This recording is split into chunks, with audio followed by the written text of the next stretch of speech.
Seclab, c'est une aventure qui commence en 2007, bien avant Seclab finalement, puisque à l'origine, je dirigeais Neteos, qui est un bureau d'études en cybersécurité. Et on a travaillé pour DFR&D à la conception des produits qui sont maintenant commercialisés par Seclab. Donc on a créé Seclab fin 2011 et on commercialise nos produits depuis 2012.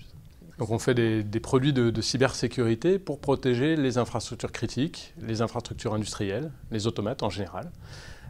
Donc ce sont des produits qui permettent d'échanger des informations entre les systèmes tout en les protégeant des menaces qui viennent avec le réseau et les connexions USB.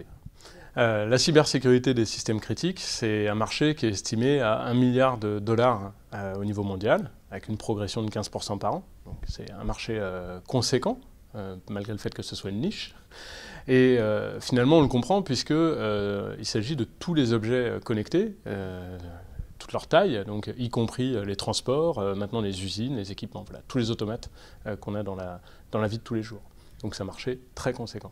Alors à Seclab, on compte se positionner sur ce marché au niveau mondial, en commençant par l'endroit où on est très fort aujourd'hui, c'est-à-dire la protection des infrastructures critiques, et on compte évoluer vers de l'OM et des licences pour pouvoir venir protéger des véhicules autonomes, des équipements, c'est-à-dire venir mettre notre technologie directement à l'intérieur de ces dispositifs pour les protéger.